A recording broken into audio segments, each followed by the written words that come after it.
जय हिंद दोस्तों, welcome to study for genius. जी हाँ दोस्तों, अगर आप एसएससी जीडी कांस्टेबल 2021 की प्रिपरेशन कर रहे हैं तो दोस्तों यहाँ पर आपको प्रीवियस ईयर के जो क्वेश्चन होते हैं ना उनको सॉल्व करना बहुत ही इंपॉर्टेंट है, क्योंकि दोस्तों आप सभी को पता है जो एसएससी है वो दोस्तों रिपीटेड क्वेश्चन दोस्तों एग्जाम में पूछता है। और दोस्तों जो टॉपर है उनका भी यही कहना है, अगर दोस्तों आप एसएससी के जो प्रीवियस ईयर के क्वेश्चन होते हैं उनको सॉल्व नहीं करेंगे तो दोस्तों आप अच्छा स्कोर नहीं कर पाएंगे। तो दोस्तों इसी बात को ध्यान में रखते हुए यहाँ पर दोस्तों आप सभी के लिए हम लेकर आ चुके हैं दोस्तों एसएससी जीडी में जो भी दोस्तों पुराने क्वेश्चन पूछे गए उन सभी को दोस्तों यहाँ पर हल करने वाले हैं। और दोस्तों आपको बताएंगे कि आपका जो पेपर है अगर आज होता है तो आप कितने क्वेश्चन दोस्तों सॉल्व कर पाते हैं और आपकी तैयारी कैसी है।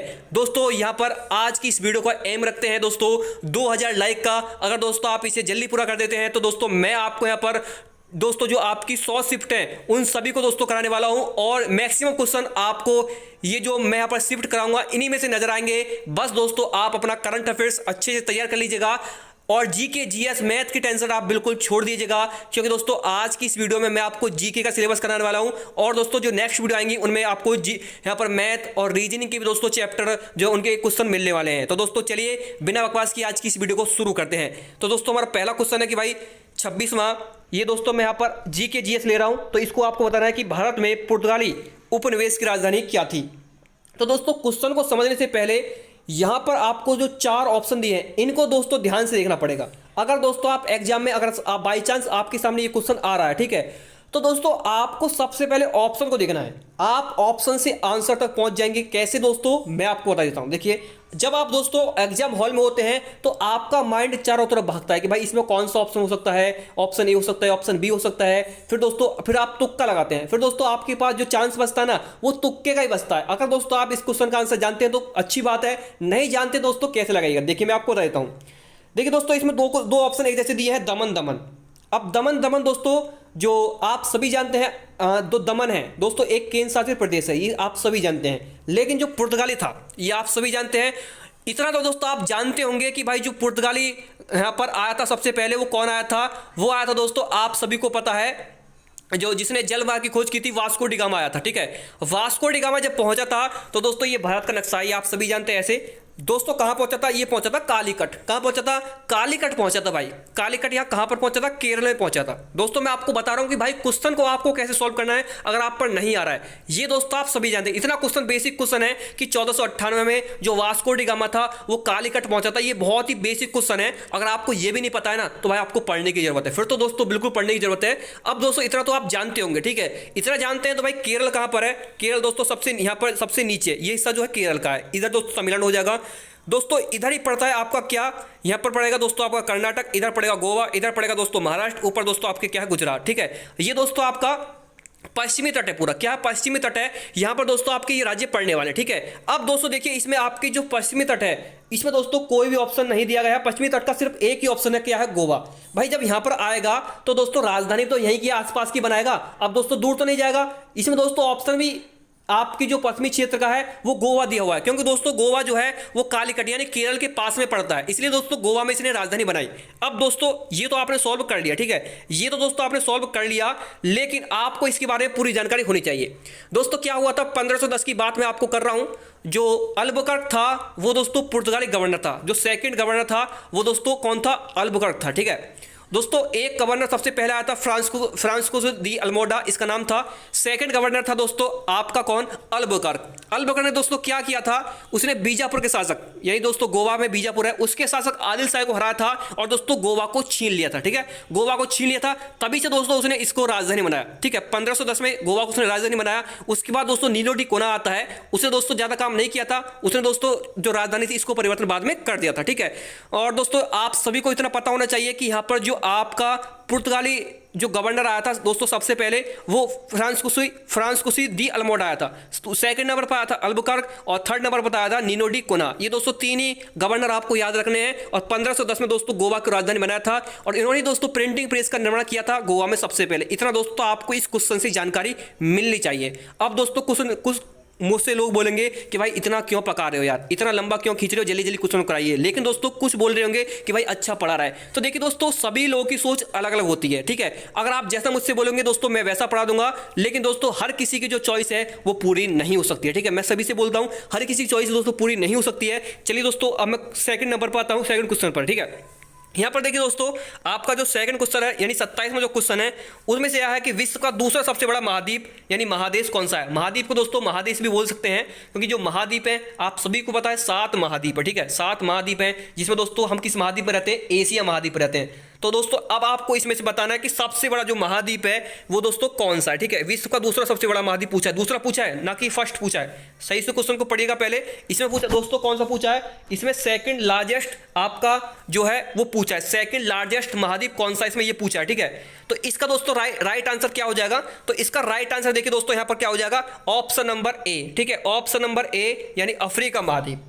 जो ये तो होगी दोस्तों बात किसकी, सबसे बड़े महाद्वीप की, यानी सेकंड जो लार्जेस्ट आपका महाद्वीप है वो कौन सा है, वो है दोस्तों अफ्रीका। लेकिन दोस्तों अगर आपसे पूछ लिया जाए कि भाई आपका सबसे नंबर 1 यानी सबसे बड़ा महाद्वीप वो कौन सा है, तो दोस्तों वो कौन सा हो जाएगा, हमारा कौन सा, एशिया। कौन सा दोस्तों, जिसमें हम महाद्वीप में रहते हैं, कौन सा हो जाएगा दोस्तों, वो हो जाएगा एशिया महाद्वीप। कौन सा, एशिया महाद्वीप, एशिया कॉन्टिनेंट दोस्तों हो जाएगा इसका राइट आंसर। ऑप्शन इसमें ऑप्शन नहीं दिया है एशिया का। वैसे अगर सबसे बड़ा पूछा जाए तो एशिया हो जाएगा, अगर दोस्तों आपसे सबसे छोटा पूछा जाए तो वो ऑस्ट्रेलिया हो जाएगा। कौन सा, ऑस्ट्रेलिया दोस्तों सबसे छोटा हो जाएगा, सबसे बड़ा एशिया और सबसे नंबर 2 का अफ्रीका।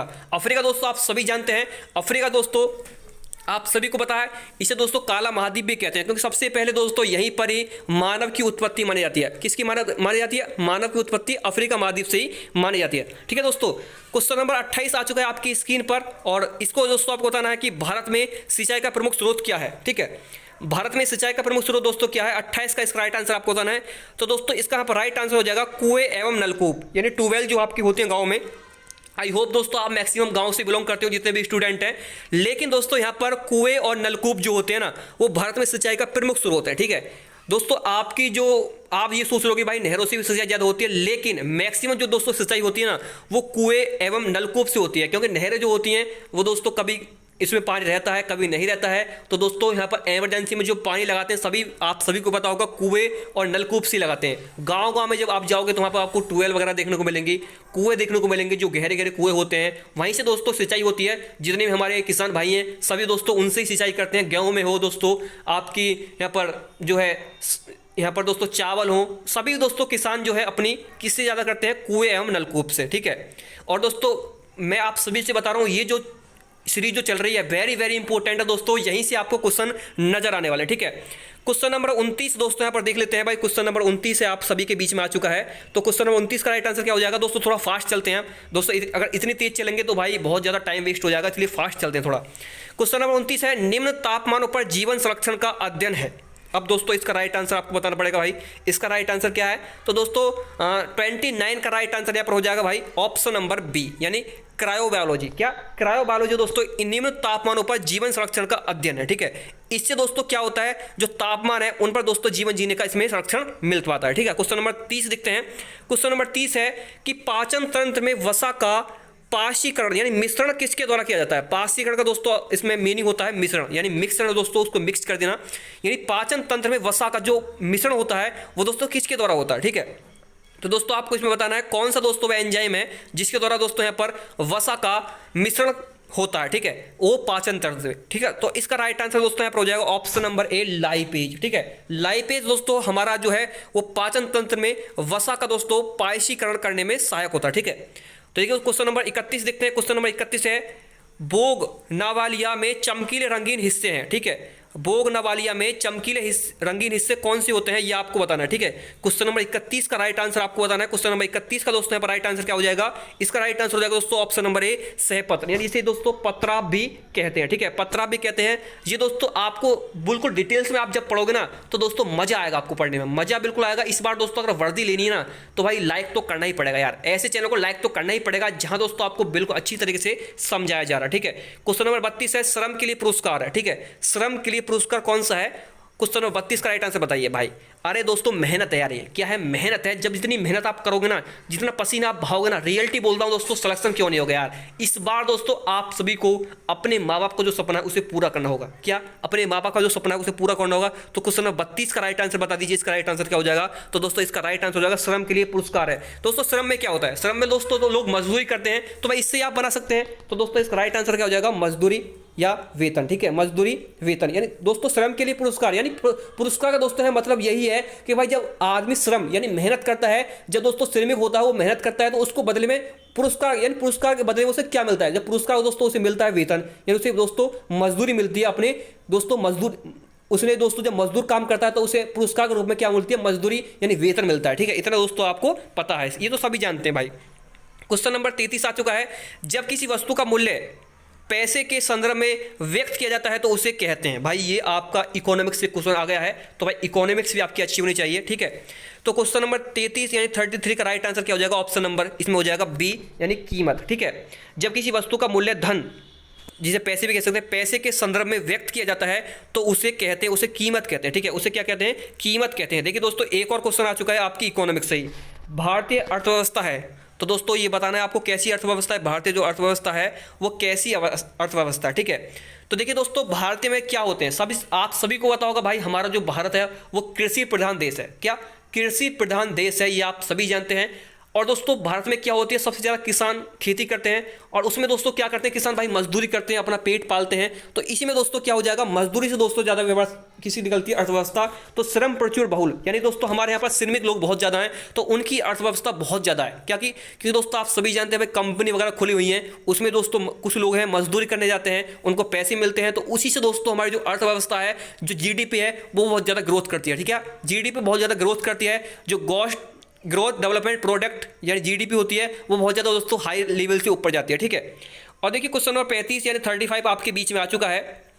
देखिए दोस्तों क्वेश्चन नंबर जो 35 है, सरकार के संघीय रूप का एक उत्कृष्ट उदाहरण, बताइए दोस्तों कौन सा उदाहरण है, यहाँ पर आप सभी को बताना है। 35 का राइट आंसर क्या हो जाएगा। ठीक है, सरकार के संघीय रूप का एक उत्कृष्ट उदाहरण, यानी सरकार सबसे ज़्यादा किसकी मदद लेता है, इसका राइट आंसर बताना है। देखिए दोस्तों सरकार जो है ना सबसे ज़्यादा किसकी मदद लेता है, वो लेता है दोस्तों यूएसए यानी अमेरिका की। इसका राइट आंसर हो जाएगा ऑप्शन नंबर है संयुक्त राज्य अमेरिका यानी यूएसए। आप सभी को पता है भाई, ये मोटेरा स्टेडियम खोला गया था तो किसको बुलाया था, नमस्ते ट्रंप यानी ट्रंप को बुलाया था। तो यूएसए से दोस्तों भारत के ज़्यादा दोस्तों अब मिलान यानी दोस्ती बढ़ चुकी है, और यूएसए से दोस्तों ज़्यादा व्यापार होता है। ठीक है, पहले दोस्तों अब नंबर 1 पर चीन आ चुका है वैसे, लेकिन दोस्तों व्यापार पहले किससे ज़्यादा होता था, यूएसए के साथ। ठीक है, तो देखिए तो क्वेश्चन नंबर आपके बीच में 35 आ चुका था, लेकिन अब चलते हैं क्वेश्चन नंबर 36 पर। क्वेश्चन नंबर 36 आपको बताना है, 1945 से 1991 में दो महाशक्तियां यूएसए अमेरिका और यूएसएसआर रूस के बीच की लड़ाइयाँ कहलाती हैं। क्या दोस्तों कहलाती हैं, जब रूस और अमेरिका आपस में लड़ते हैं तो उनकी लड़ाइयों को क्या कहते हैं, आप सभी को बताना है भाई। इसके बीच में क्या राइट आंसर हो जाएगा। क्वेश्चन नंबर 36 है, इसका राइट आंसर दोस्तों हो जाएगा ऑप्शन नंबर डी यानी शीत युद्ध। भाई जब ये दोनों आपस में लड़ते थे ना 1945 से 1951 के बीच में, तो इनकी दोनों लड़ाइयों को कहते थे क्या, शीत युद्ध। भाई इनके बीच में क्या छिड़ गया है, शीत युद्ध छिड़ गया है, तो इसको क्या कहते हैं, शीत युद्ध। ठीक है, अब देखिए दोस्तों एक क्वेश्चन आ चुका है हिस्ट्री से, तो बुद्ध शब्द का अर्थ क्या है। ठीक है, बुद्ध शब्द का अर्थ क्या है ये दोस्तों आपको बताना है भाई। जो बुद्ध हैं, जो भगवान बुद्ध हैं, आप सभी जानते हैं गौतम बुद्ध जिन्हें दोस्तों जिनका पुराना नाम सिद्धार्थ था, तो उनका नाम का अर्थ क्या है। ठीक है, उनके नाम का अर्थ क्या है, तो क्वेश्चन नंबर 37 का राइट आंसर हो जाएगा भाई इसमें एक प्रबुद्ध व्यक्ति, यानी एक प्रबुद्ध व्यक्ति थे जिन्होंने दोस्तों यहाँ पर धर्म के बारे में अच्छी से जानकारी दी है कि धर्म में लोग कैसे रहते हैं, क्या करना चाहिए। अगर दोस्तों उनके बारे में आप पूरा यहाँ पर पढ़ सकते हैं। ठीक है, देखिए दोस्तों क्वेश्चन नंबर 38 यानी 38 भी दोस्तों हिस्ट्री से ही है, दीन इलाही धर्म इनके द्वारा परिवर्तित किया गया, यानी इसका मतलब ये है कि जो दीन इलाही धर्म था उसको किसने चलाया था। ठीक है, तो ये दोस्तों बहुत ही इजी क्वेश्चन है, मैं आप सभी को पता होगा भाई। इसमें इसका राइट आंसर क्या हो जाएगा, अकबर। और दोस्तों अकबर ने दीन इलाही धर्म चलाया था, और इसको दोस्तों पहले अपनाने वाला पहला हिंदू जो शासक था वो था बीरबल। ठीक है, बीरबल था दोस्तों जिसने दीन इलाही धर्म को अपनाया था। ठीक है, निम्नलिखित में से किसको प्रयोग के बाद पुनः चक्रित किया जा सकता है, तो दोस्तों बताइए इस क्वेश्चन का राइट आंसर क्या हो जाएगा। तो दोस्तों यहाँ पर आप सभी जानते हैं भाई पुनः चक्रित, यानी दोस्तों रिसाइकिल करके दोबारा से किसको बना सकता है, यानी दोस्तों उसको दोबारा से बना सकता है। क्या पेट्रोल को दोस्तों आप एक खत्म करके दोबारा बना सकते हैं। देखिए दोस्तों मैं आपको ये बता रहा हूँ कि क्वेश्चन को कैसे पहुंचते हैं, क्वेश्चन तक कैसे पहुंचते हैं नहीं बता सकते दोस्तों। मोमबत्ती को अगर एक बार पिघल जाएगी तो दोस्तों उसको दोबारा बना सकते हैं। जो मोम है, जब मोम है ना भाई, उसको अगर दोबारा बना सकते हैं। भाई मोमबत्ती पिघल गई तो उसका कुछ ना कुछ तो मोम जल ही जाएगा, उसे दोबारा से नहीं बना सकते, उसको दोबारा से इतना बड़ा नहीं बना सकते मेरे दोस्त। माचिस की तीली जल गई, दोबारा नहीं बना सकते। लेकिन दोस्तों प्लास्टिक ऐसी चीज़ है जिसे दोस्तों आप रिसाइकल करके, मान लीजिए एक बोतल है, मान लीजिए एक प्लास्टिक की बोतल है जिसे आप मतलब फेंक देते हैं कहीं भी, जब उसे भाई जो कबाड़ा वाला आता है जो उसे ले जाता है उठाकर, तो क्यों ले जाता है भाई, उसको रिसाइकल कर सकते हैं, यानी उसे दोबारा से फिर से दोस्तों नई बोतल बना सकते हैं। ये दोस्तों इसका मतलब होता है, ठीक है। देखिए दोस्तों एक क्वेश्चन आ जाएगा, 8 मार्च किस रूप में मनाया जाता है? तो भाई बहुत ही इजी क्वेश्चन है भाई। तो 8 मार्च दोस्तों, मुझे ये नहीं समझता कि भाई आपको ये क्वेश्चन का आंसर नहीं पता होगा, बहुत ही इजी क्वेश्चन है। इसका राइट आंसर हो जाएगा भाई अंतर्राष्ट्रीय महिला दिवस, यानी अंतर्राष्ट्रीय महिला दिवस दोस्तों 8 मार्च को प्रत्येक साल मनाया जाता है, ठीक है। 8 मार्च को प्रत्येक साल दोस्तों मनाया जाता है, ठीक है। क्वेश्चन नंबर 41 आ चुका है। क्वेश्चन नंबर 41 का राइट आंसर बताना है कि रेडियो एक्टिविटी की खोज किसके द्वारा की गई थी, ठीक है। जो रेडियो एक्टिविटी है, जो दोस्तों जो पदार्थ है जो स्वतः ही दोस्तों अपने आप ही विस्फोटित होते रहते हैं, वो रेडियो एक्टिव पदार्थ कहलाते हैं। और दोस्तों इसका राइट आंसर दोस्तों यहाँ पर क्या हो जाएगा बताइए? इसका राइट आंसर हो जाएगा दोस्तों हेनरी बेकुलर। क्या राइट आंसर हो जाएगा? हेनरी बेकुलर, ठीक है। इसका राइट आंसर हो जाएगा हेनरी बेकुलर, ठीक है। क्वेश्चन नंबर 41 का राइट आंसर हो जाएगा हेनरी बेकुलर, ठीक है। क्वेश्चन नंबर 42 है कि भरतनाट्यम कहाँ की नृत्य प्रणाली है, ठीक है। भरतनाट्यम जो है वो कहाँ की नृत्य प्रणाली है, ये दोस्तों आपको बताना है, ठीक है। ये देखिए दोस्तों एक शास्त्रीय नृत्य है, ठीक है, शास्त्रीय नृत्य है। और दोस्तों कहाँ का है? ये तमिलनाडु का। कहाँ का? ये तमिलनाडु का दोस्तों नृत्य है, तमिलनाडु का, ठीक है। और केरल दोस्तों, जो केरल है उसका क्या है? कथकली है, ठीक है। और केरल क्या है दोस्तों? कथकली है। और भरतनाट्यम किसका है? वो तमिलनाडु का, ठीक है। भरतनाट्यम किसका है? तमिलनाडु का है। और उड़ीसा का ओडिसी है, ठीक है। और आंध्र प्रदेश का दोस्तों क्या है? कुचिपुड़ी है। क्या आंध्र प्रदेश का? क्या कुचिपुड़ी। क्वेश्चन नंबर 43 का राइट आंसर बताना है आपको, निम्नलिखित में से कौन सा देश राष्ट्रमंडल कॉमनवेल्थ का सदस्य नहीं है, ठीक है। जो कॉमनवेल्थ गेम है उसका दोस्तों भारत कब सदस्य बना था, ये कमेंट बॉक्स में आपको बताना है, लेकिन इसका राइट आंसर बताइए। क्वेश्चन नंबर 43 का राइट आंसर हो जाएगा ऑप्शन नंबर डी, इजिप्ट, यानी जो मिस्र है वो दोस्तों इसका सदस्य नहीं है कॉमनवेल्थ गेम्स का। देखिए दोस्तों राष्ट्रमंडल खेल का मतलब क्या है? जो देश जो हैं वो ब्रिटिश के गुलाम थे, यानी जो देश जो ब्रिटिश के गुलाम है, जो अंग्रेजों गुलाम रहे थे, वही देश इसमें शामिल है, वही देश इसमें शामिल है। क्योंकि ऑस्ट्रेलिया भी दोस्तों गुलाम रहा था किसका? ब्रिटिश का। ब्रुनेई भी दोस्तों गुलाम रहा था किसका? ब्रिटिश का। और जमैका भी दोस्तों इसमें गुलाम रहा था। इजिप्ट यानी मिस्र भी दोस्तों गुलाम रहा था, सॉरी इजिप्ट जो है इसमें गुलाम नहीं रहा था, सॉरी इसमें इसका राइट आंसर इसलिए हो जाएगा इजिप्ट, ठीक है।